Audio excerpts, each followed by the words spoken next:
Today is Father's Day, founded in the US in the early 1900s as the third Sunday in June. And today in particular, it's sandwiched right between Juneteenth, yesterday, celebrating the end of slavery after the Civil War, and the summer solstice tomorrow. So it's appropriate in a number of ways with the song. And in some way, this is appropriate because traditional fatherhood is like the sun, um, bright, providing, guiding. That's the sun is traditionally a father figure in mythologies. And traditional motherhood is feminine, like the moon, nurturing, comforting, and healing.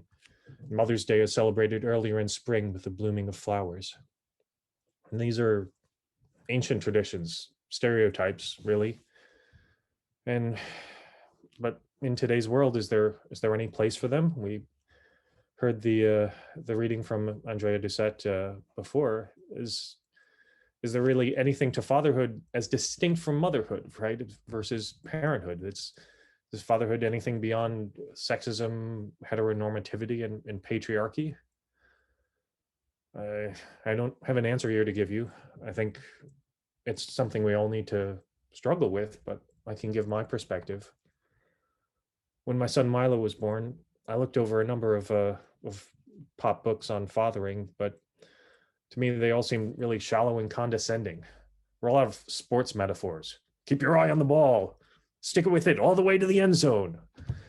Uh, I ended up rejecting most of that and going with my own way.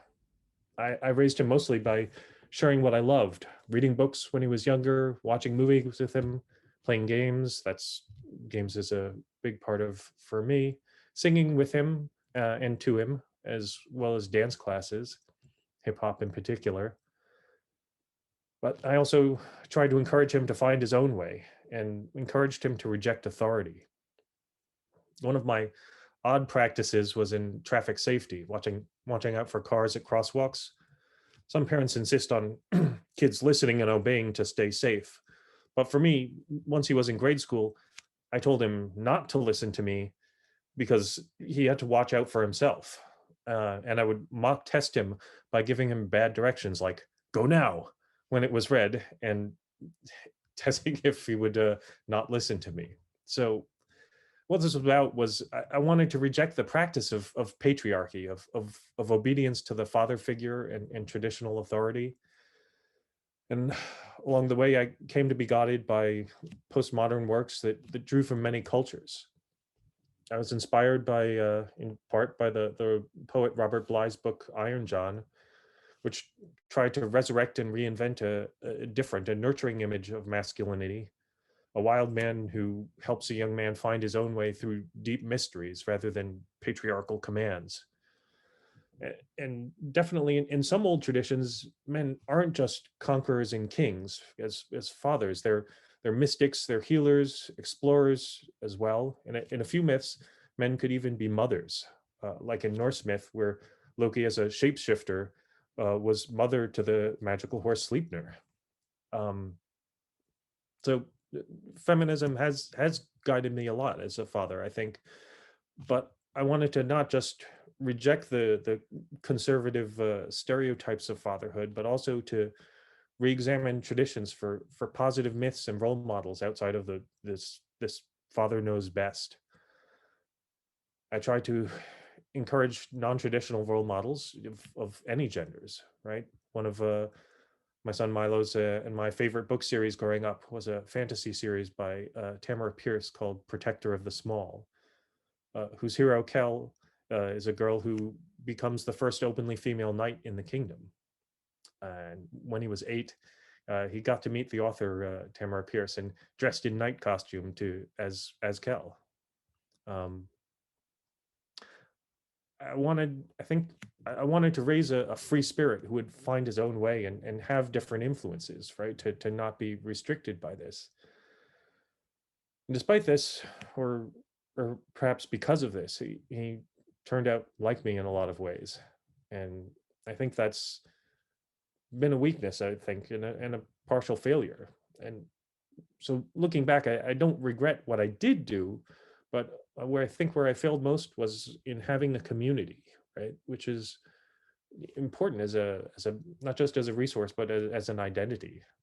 The saying is that it takes a village, and however well I did, I now think it would have been better for him to have had more of that community. His mother and I got divorced 10 years ago.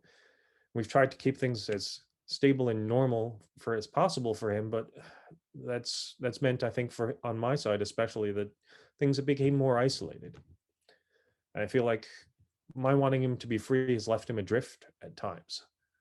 And I don't really have an answer for that other than thinking like could have used more help, so he could have had more mistakes from other people instead of from me. I joined this church just 2 years ago, and I wish I had had this community when he was growing up. Milo graduated UC Santa Cruz just last week, and he's here at UU Services for the first time today. He told me recently, one thing they don't tell you about becoming an adult is how many effing awkward emotional conversations you're going to have with your parents. And Milo, you can come by, but sorry, this is how it is. he read and approved of my notes for this, but I don't know actually how he's going to respond to this.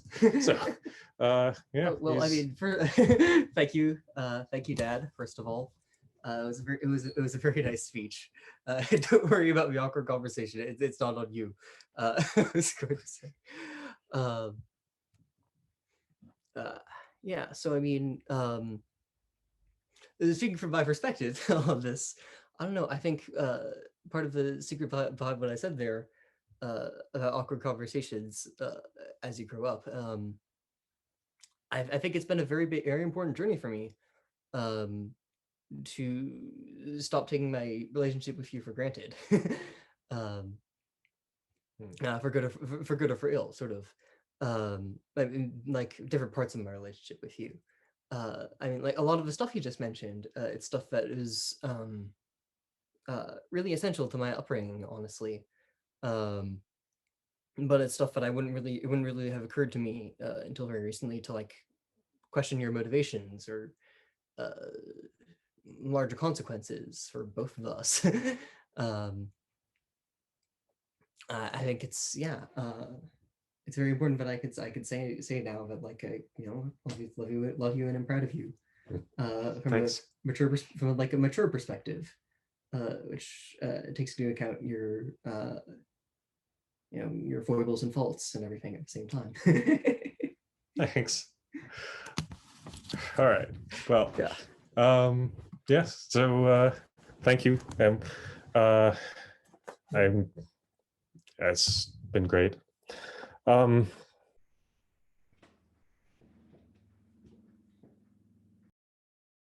Thank you, John, and thank you, Milo. And Milo, I just want to let you know, it's great that you joined us for the first time and then you spoke to us as well. That was a gift. Thank you. And we love your father very much and appreciate all he does for us. So thank you. And congratulations, Milo, on graduating last week.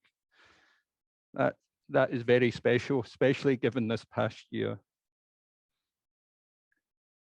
Well, that song that we just sang has these images of God, and some of them are so stereotypical. I never quite know what to make of that. You know, the strong mother God working night to day, planning all the wonders of creation, and warm father God hugging every child, feeling all the strange of living, caring, and forgiving till we're reconciled. And it really does these gender stereotypes, and in some ways they seem switched, which I kind of like. It's subversive. In some ways it's just so stereotypical, and the genderizing of course, and it just enforces the limitations of the gender binary that we in Unitarian Universalists have done so much to try and break down, realizing that gender is this spectrum. It's not these 2 points at opposite ends, it's a spectrum. And so these, and stuff like Father's Day and Mother's Day really kind of reinforces some of that societal gender identification that I think is very problematic. Another thing I feel is problematic is I was looking at the numbers from the American Retail Association, and we spend $28 billion each Mother's Day, and we only spend $17 billion on Father's Day. And as a father, I feel quite troubled by that. I know we don't do nearly as much work as the mothers, but the fact, $11 billion difference. I'm going to have a word with my daughter. In fact, she did send me a gift yesterday from Austin, so thank you, Isla. Now, my dad.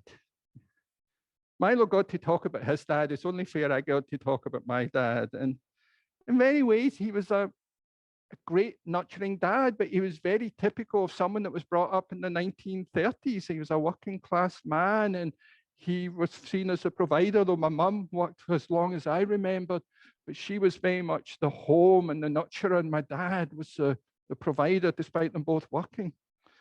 My brother and I always joke about a dad that he spent the first 20 years of his life telling us that we needed to work harder, and then he spent the next 20 years of his life telling us not to work as hard.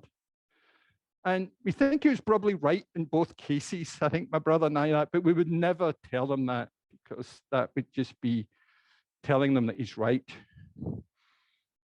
But I think there's also an element of, and I think my brother felt this as well, we were always looking for a blessing or an approval of a father. And even though deep down, I think we knew we had that, he never really said it. And one of the last conversations I had with my dad in person before he died in 2008 was, he said, I wish you would do something more challenging than go into the ministry. He obviously had never got a chance to meet you lot.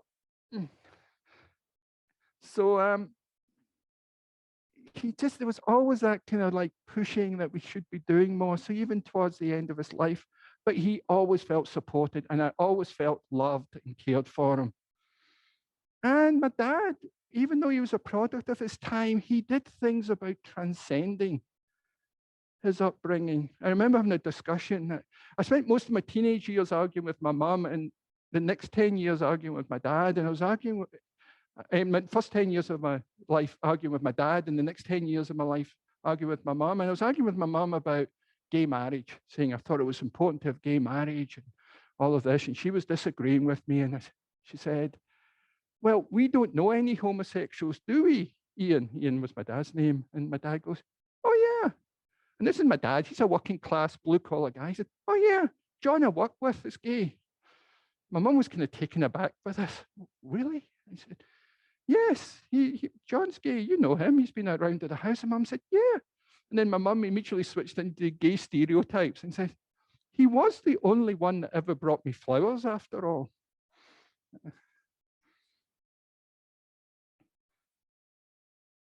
And those stereotypes do play out. We had the stereotypes in the song, and even the reading that I read earlier talked about the stereotypes we have around feminism. My dad, he also had some struggles with feminism as well. And we talked about that. Because there is this strain of feminism that I think that can be anti-men and anti-father. And I know some men's rights groups, they do a lot of unfair criticism of feminism, radical feminism, but they sometimes feel that men don't have the same rights to children as women do in divorces and custody and situations. And some men's rights groups have just become obsessive and blame all reduction in male patriarchal heteronormative power have been suppressed by feminism. And that's unfair, because if we look at society, we know women have got more responsibility for family raising, for the home, than men in heterosexual relationships. Because for most men, parenting still remains a choice, where for most women, it is an obligation. I know I have been enriched by feminism. That opened up opportunities to me to be a father, to be more involved father. Yes, Natalie and I, we did different things.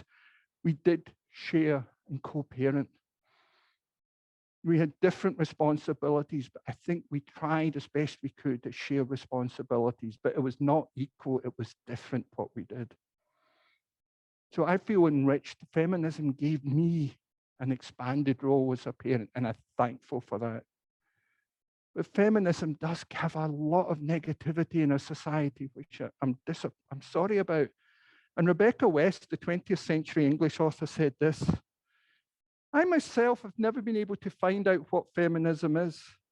I only know that people call me a feminist whenever I express sentiments that differentiate me from a doormat or a prostitute. Those are the words of Rebecca West. And I think it's almost used as this pejorative, and it's a shame because feminism basically says that women are people do and deserve the same equality of opportunity as anyone else. And of course, as a father of a daughter, isn't that what anyone would want? And I've heard it said that when a man becomes a father of a daughter, they immediately become a feminist and a conservative. And I know that's half right. And I'll let you decide which half I think's right. But of course, you do not need to be a father to think that of equality for women is a good thing and it's enriching for all of us. Because feminism has challenged some of the negative aspects of masculinity in a really, really healthy way.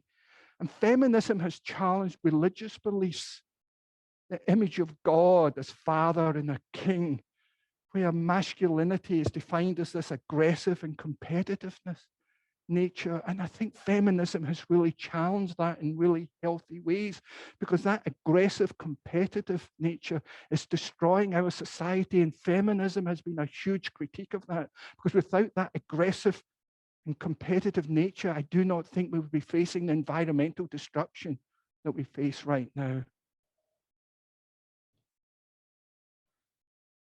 And I think religion is at its best when it's self-critical, and when those people with different identities, be it from the dominant identity, be it women, be it people of color, be it the LGBTQ community, who have critiqued religion for its lack of inclusiveness, for this idea of the male God.